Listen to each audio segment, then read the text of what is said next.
இது ஃபர்ஸ்ட் மலேசியாவின் செய்திகள் உங்களுக்காக.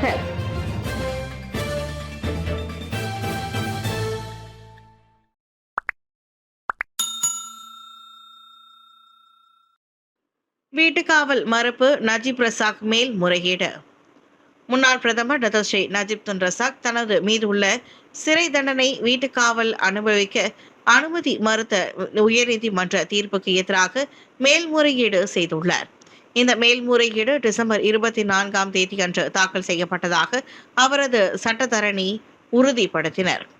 கடந்த வாரம் நீதிபதி அரசரின் இணை ஆணை, அதாவது ராயல் ஆடண்டம் என்ற பெயரில் முன்வைக்கப்பட்ட உத்தரவு அரசியலமைப்பின் 42வது கட்டுரைக்கு முரணானது என்றும் அது மன்னிப்பு வாரிய கூட்டத்தில் விவாதிக்கப்படவில்லை என்றும் கூறி நஜீப்பின் மனுவை நிராகரித்தார். எஸ்ஆர்சி இன்டர்நேஷனல் நிதி வழக்கில் குற்றவாளியாக அறிவிக்கப்பட்ட நஜீப் தற்போது காஜாங் சிறையில் தண்டனை அனுபவித்து வருகிறார். அவரின் 12 ஆண்டு கால சிறை தண்டனை அரசரின் கருணையின் பேரில் 6 ஆண்டுகளாக குறைக்கப்பட்டது. மலாக்கா டூரியன் துங்கால் போலீஸ் துப்பாக்கிச் சூட்டு சம்பவம். ஆடியோ கிளப் சைபர் செக்யூரிட்டி மலேசியாவிடம் ஒப்படைப்பு.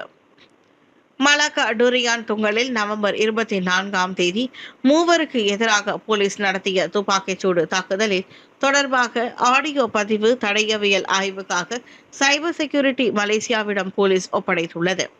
பாதிக்கப்பட்டவர்களின் உறவுகள், புகார்தாரர் மற்றும் அந்த நடவடிக்கையின் போது சம்பந்தப்பட்ட போலீஸ் அதிகாரிகளின் குரல்களும் ஒப்பிட்டு பார்ப்பதற்காக எடுக்கப்பட்டுள்ளது.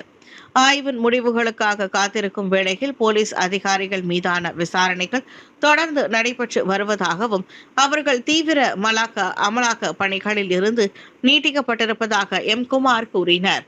இந்த விவகாரம் கொலைக்கான தண்டனை சட்டத்தின் 302வது பிரிவின் கீழ் வகைப்படுத்தப்பட்டிருந்தாலும் மேலும் நடவடிக்கை எடுப்பதற்கு முன்பு போலீஸ் துறை முதலில் தவறான நடத்தைக்கான கூறுகளை கண்டறிய வேண்டும் என சட்டத்துறை தலைவர் அலுவலகத்தில் கருத்துடன் ஒத்துப்போகிறது என்று அவர் தெரிவித்தார். நடிகர் விஜய் நிகழ்ச்சியின் மூலம் திரட்டப்பட்ட நிதியில் தமிழ் பள்ளிகளுக்கு ஆதரவாக உதவி வழங்குவேன் வெற்றிவேலன். அண்மையில் நடிகரும் அரசியல்வாதியுமான விஜய் அவர்களின் ஜனநாயகம் திரைப்படத்தின் இசை வெளியீட்டு விழா 85,000 பேர் அமரும் புக்கிட் ஜாலில் தேசிய விளையாட்டு அரங்கில் மிகப்பெரிய வரலாற்று நிகழ்ச்சியாக நடைபெற்றது மகிழ்ச்சி அளிக்கிறது. இந்த நன்கொடையின் வாயிலாக பெறப்பட்ட நிதியில் நாட்டில் உள்ள தமிழ் பள்ளிகளுக்கும் நன்கொடை வழங்கினால் அது சிறப்பாக இருக்கும் என மலேசிய தமிழ் பள்ளிகளின் கல்வி மேம்பாடு நலன் அபிவிருத்தி சங்கம் மற்றும் மலேசிய தமிழ் பள்ளிகளின் அரசு சாரா இயக்கங்களின் கூட்டமைப்பின் தலைவரான வெற்றிவேலன் மகாலிங்கம் வெளியிட்ட அறிக்கையில் தெரிவித்துள்ளார். விஜய் நிகழ்ச்சியின் குறைந்தபட்ச டிக்கெட் வசூல் 25 மில்லியன் ரிங்கிட் வசூல் என கணிக்கப்பட்டுள்ளது. இந்த குறிப்பிடத்தக்க சாதனையை கொண்டாடும் அதே வேளையில் மலேசிய தமிழ் ரசிகர்களும் நிகழ்ச்சி ஏற்பாட்டாளர்களும் விஜய் நிகழ்ச்சியை ஏற்பாடு செய்த அனைத்து தரப்பினரும் மலேசிய தமிழ் பள்ளிகள் கல்வி மேம்பாடு, மலேசிய தமிழ் பள்ளிகளின் தற்போதைய சவால்கள் மற்றும் எதிர்கால நிலைத்தன்மையை பற்றி சிந்திக்க வேண்டிய கடப்பாட்டை கொண்டுள்ளனர் என வெற்றிவேலன் சுட்டிக்காட்டினார். எந்த ஒரு தனிநபரையோ அல்லது ஆதரவாளரையோ குற்றம் சாட்டவோ அல்லது விமர்சிக்கும் நோக்கம் எங்களுக்கு கிடையாது. ஒவ்வொரு குடிமக்களுக்கும் தங்கள் பணத்தை சுதந்திரமாக சம்பாதிக்கவும் செலவழிக்கவும் சம உரிமை உண்டு. மலேசியாவில் உள்ள தமிழ் சமூகத்தின் அவசர கல்வி தேவைகளை முன்னிலைப்படுத்துவதே தங்கள் தரப்பின் நோக்கம் என வெற்றிவேலன் குறிப்பிட்டார். தூண்களில் விரிசல்கள் கண்டுபிடிப்பு. சுங்கை ரம்பாய் பாலம் மூடப்பட்டது. ஜொஹூரில் உள்ள கெசாங் மற்றும் தங்காக்கை மலாக்காவில் உள்ள சுங்கை ரம்பாயுடன் இணைக்கும் சுங்கை ரம்பாய் பாலத்தின் தூண்களில் விரிசல்கள் கண்டறியப்பட்டதை தொடர்ந்து அப்பாலத்தில் அனைத்து வாகனங்களும் செல்ல தடை விதிக்கப்பட்டுள்ளது. ஜொஹூர் மலாக்கா எல்லையில் உள்ள 48 மீட்டர் நீளமுள்ள அந்த பாலம் பயன்பாட்டிற்கு பாதுகாப்பற்றது என்று பொதுப்பணித்துறை தீர்மானித்ததை அடுத்து நேற்று முதல் மூடப்படுவதாக ஜொஹூர் ஆட்சிக்குழு உறுப்பினர் முகமது ஃபஸ்லி முகமது சாலேத் கூறினார். பாலத்தின் தூண் அமைப்பு சேதமடைந்து பாதுகாப்பற்றதாக இருக்கலாம், ஆனால் வலுவான ஆற்று நீரோட்டங்கள் அதற்கு காரணமாக இருக்கலாம் என்று பொதுப்பணித்துறை கண்டறிந்தது. வாகன ஓட்டுநர்கள் மாற்றாக அலோர்காஜா மலாக்கா தெங்கா ஜாசின் நெடுஞ்சாலையை பயன்படுத்தும்படி கேட்டுக்கொள்ளப்படுகின்றனர். 20ஆம் ஆண்டை எட்டும் 140 அடி உயர பத்துமலை முருகன். ஜனவரி 1 மாபெரும் விழா. பத்துமலையில் 140 அடி உயரத்தில் கம்பீரமாக வீற்றிருக்கும் முருகன் சிலை நிறுவப்பட்டு 20 ஆண்டுகள் பூர்த்தியாவதை முன்னிட்டு மாபெரும் விழா ஒன்று நடைபெறவுள்ளது. ஜனவரி 1ஆம் தேதி காலை 7 மணிக்கு ஹோமத்துடன் அப்பெருவிழா தொடங்கும் என கோலாலம்பூர் ஸ்ரீ மகா மாரியம்மன் தேவஸ்தான தலைவர் தான் ஸ்ரீ ஆர் நடராஜா தெரிவித்தார். பின்னர் வயதானவர்கள், உடற்பேறு குறைந்தவர்கள் என அனைத்து பக்தர்களும் முருகப்பெருமானின் காலடியில் பன்னீர் அபிஷேகம் செய்யலாம். மாலை 4 மணிக்கு உள்ளூர் மற்றும் அனைத்துலக கலைஞர்களின் பக்தி இசை நிகழ்ச்சி நடைபெறும். இரவு வான வேடிக்கை நிகழ்ச்சியுடன் விழா நிறைவடையும் என நேற்று நடத்திய செய்தியாளர் சந்திப்பில் நடராஜா கூறினார். 2006ஆம் ஆண்டு நிறுவப்பட்ட இந்த முருகன் சிலை உலக பிரசித்தி பெற்றதாகும். குறிப்பாக வெளிநாட்டு சுற்றுப்பயணிகள் வியந்து பார்க்கும் அடையாளமாகும். 20 ஆண்டுகளை பூர்த்தி செய்வதை முன்னிட்டு கடந்த 2 மாதங்களாகவே சிலை சுத்தம் செய்யப்பட்டு புதிய வர்ணம் பூசப்பட்டு கம்பீரமாக காட்சியளிக்கிறது. 17 ஆண்டுகளுக்கு பிறகு மகளுடன் இந்திரா காந்தியை சேர்த்து வைக்க முன்வரும் பாஸ் தலைவர். 17 ஆண்டுகளுக்கு பிறகு இந்திரா காந்தி தனது மகளுடன் மீண்டும் சேரும் வாய்ப்பு உருவாகியுள்ளது. இந்திரா காந்தியையும் மகள் பிரசன்னா திக்சாவையும் மீண்டும் இணைக்க ஸ்லாங்கூர் சுங்கை புலோ பாஸ் தலைவர் ஜஹருடின் முகமது தன்னார்வ அடிப்படையில் உதவ முன்வந்துள்ளார். சட்ட மற்றும் மத விவகாரங்கள் அனைத்தும் தீர்ந்துவிட்டன. இப்போது மனிதாபிமான அடிப்படையில் தாய் மகள் மீண்டும் சேர வேண்டும் என்றார் அவர். தாயிடமிருந்து பிள்ளையை பிரிப்பதை இஸ்லாம் ஊக்குவிக்காது. எனவே தனது தனிப்பட்ட முயற்சியாக இந்திரா காந்தியையும் அவரின் மகளையும் மீண்டும் சந்திக்க வைப்பதே தற்போதைக்கு தனது முன்னுரிமை என நேற்று செய்தியாளர் சந்திப்பில் ஜஹருடின் சொன்னார். மத்தியஸ்தம் செய்து வைக்க தாம் தயாராக இருப்பதால் பிரசன்னாவோ அவரின் தந்தை ரியாசுதீன் ரிட்ஸ்வான் அப்துல்லாவோ தாராளமாக தம்மை தொடர்பு கொள்ளலாம் என்றார் அவர்.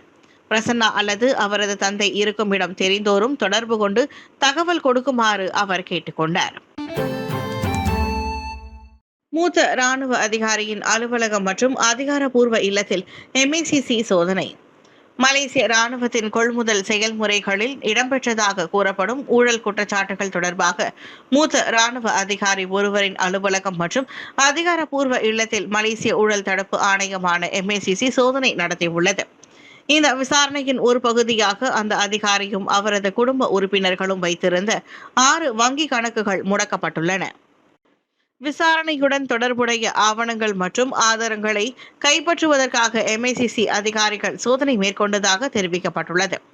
இந்த சம்பவம் தொடர்பான விசாரணை தொடர்ந்து நடைபெற்று வருவதோடு மேலும் விவரங்கள் பின்னர் வெளியிடப்படும் என்று அறிவிக்கப்பட்டுள்ளது. டுங்கூனில் மின்கம்பியுடன் மோதிய MPV 2 உயிரிழப்பு. தெலங்கானா டுங்கூனில் நிகழ்ந்த சாலை விபத்தில் 2 உயிரிழந்துள்ளனர். நேற்று காலை சுமார் 7:30 மணியளவில் ஜாலான்பாக்கா பண்டார் அல் முக்தாஃபி பில்லா ஷா சாலையில் ஒரு டொயோட்டா அவன்சா MPV வாகனம் கட்டுப்பாட்டை இழந்து மின்கம்பியுடன் மோதியது. வாகனத்தில் மொத்தம் 8 பேர் இருந்தனர். 6 பேர் பொதுமக்கள் உதவியுடன் மீட்கப்பட்டனர். 21 வயதான முகமது அஷ்ரப் முகமது ஜாகிர் மற்றும் 27 வயது பாகிஸ்தானிய ஆடவர் சிராஜ் நார்மன் இருவர் மட்டும் நொறுங்கிய வாகனத்தின் இடிபாடுகளில் சிக்கிக் கொண்டனர். அவர்களை தீயணைப்பு மீட்புத்துறையினர் சடலமாக மீட்டனர். காயமடைந்தவர்கள் மருத்துவமனைக்கு அனுப்பப்பட்டுள்ளனர். சாலை போக்குவரத்து சட்டத்தின் கீழ் சம்பவத்திற்கான காரணம் விசாரிக்கப்பட்டு வருகிறது. 5 மில்லியன் ரிங்கிட் லஞ்சம், லம்போகினி பரிசு முன்னாள் அமைச்சரிடம் விசாரணை. கோலாலம்பூரில் நிற பரிமாற்றம் மற்றும் விளம்பர பலகை விளம்பர திட்டம் தொடர்பாக சுமார் 5 மில்லியன் ரிங்கிட் லஞ்சம் மற்றும் ஒரு லம்போகினியை பெற்றதாக கூறப்படும் குற்றச்சாட்டுகள் தொடர்பாக மலேசிய ஊழல் தடுப்பு ஆணையமான MACC ஒரு முன்னாள் அமைச்சரை விசாரணைக்கு அழைத்துள்ளது. 5 மில்லியன் ரிங்கிட் லஞ்சம் ஒரு சொத்து மேம்பாட்டு நிறுவனத்தால் வழங்கப்பட்டதாக MACCக்கு அணுக்கமான தகவல்கள் கூறின. அதே நேரத்தில் சொகுசு கார் ஒரு விளம்பர பலகை நிறுவனத்தால் வழங்கப்பட்டதாக கூறப்படுகிறது.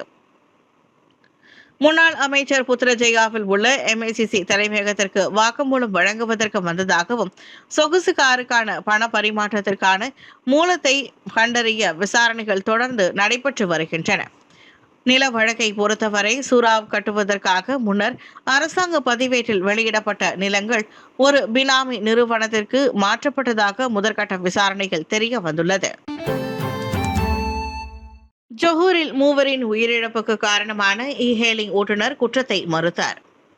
கடந்த அக்டோபர் மாதம் ஜொஹூர் செனாய் தெசாரு நெடுஞ்சாலையில் ஏற்பட்ட கோர விபத்தில் மூவர் உயிரிழந்த சம்பவத்தில் குற்றம் சாட்டப்பட்ட இ-ஹேலிங் ஓட்டுநர் நேற்று நீதிமன்றத்தில் அக்குற்றத்தை மறுத்துள்ளார். குற்றம் சாட்டப்பட்ட அந்த ஆடவர் ஓட்டிய டொயோட்டா வாகனம் ஆபத்தாக ஓட்டப்படுவதாகவும் அதனால் அந்த சம்பவம் ஏற்பட்டதாகவும் குற்றம் சாட்டப்பட்டுள்ளது என்பது குறிப்பிடத்தக்கது. சாலை போக்குவரத்து சட்டத்தின் கீழ் பதிவு செய்யப்பட்ட இந்த வழக்கு ஆதாரபூர்வமாக நிரூபிக்கப்பட்டால் 10 ஆண்டுகள் சிறை தண்டனையும் 50,000 ரிங்கிட் அபராதமும் விதிக்கப்படும் என்று எதிர்பார்க்கப்படுகின்றது.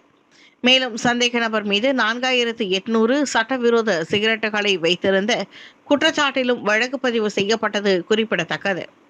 குடும்ப சுமை மற்றும் வீல் சேரில் இருந்து வாழ்க்கையை நகர்த்தி வரும் அந்த இ-ஹேலிங் ஓட்டுநரின் சுற்றுச்சூழலை கருத்தில் கொண்டு நீதிமன்றம் அவருக்கு 15,000 ரிங்கிட் ஜாமீன் தொகையை விதித்து அடுத்த ஆண்டு பிப்ரவரி 6ஆம் தேதிக்கு வழக்கை ஒத்திவைத்துள்ளது.